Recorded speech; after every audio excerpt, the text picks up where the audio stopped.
کہ غصہ قابو نہ ہو تو انسان کیا کیا نہیں کر دیتا. بچوں کو مارتا ہے بلا وجہ, بغیر سوچے سمجھے مارتا ہے بچوں کو. میں نے آج تک سنت میں, سیرت میں ایک واقعہ نہیں پڑھا جہاں اللہ کے رسول صلی اللہ علیہ وسلم نے اپنے کسی بھی بچے کو ڈانٹا بھی ہو, مارنا تو دور کی بات.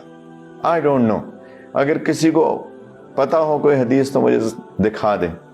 میں نے تو نہیں دیکھی کہ اپنے کسی بچے کو ڈانٹا بھی ہو, درکنار کے مارا ہو. سیدنا انس رضی اللہ تعالیٰ عنہ نے 10 سال نبی کریم صلی اللہ علیہ وسلم کی خدمت کی بچپن میں, from the age of 10 to 20, اور وہ کہتے ہیں انہوں نے مجھے کبھی اف بھی نہیں کہا. اف پتہ کیا ہوتا ہے عربی میں؟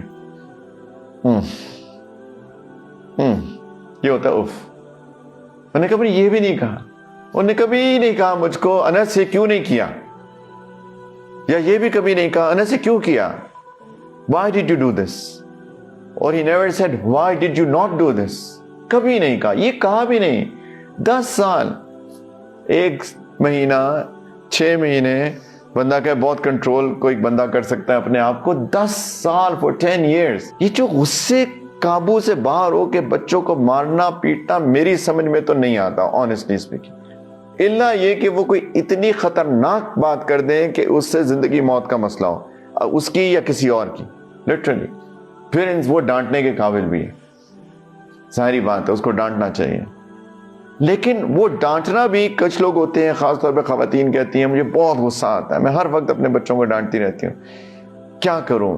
تو میرا ایک اگر ایکسرسائز کر لیں, وہ یہ کر لیں کہ جب بھی غصہ آئے تو اپنے آپ سے یہ تہیہ کر لیں کہ ابھی نہیں ڈانٹنا مجھ کو, میں 5 منٹ بعد ڈانٹوں گا یا ڈانٹوں گی, جسٹ آفٹر 5 منٹس. اتنا کمٹ کر لیں اپنے آپ کو, 5 منٹ بعد. میں نہیں کہہ رہا نہ ڈانٹیں, 5 منٹ بعد اپنے آپ کو کنٹرول کر کے رکھیں. 5 منٹ کے لیے قابو کریں اپنا غصہ, اس کے بعد جائیں ڈانٹیں جتنا مرضی آپ کو ڈانٹنا ہے ڈانٹیں.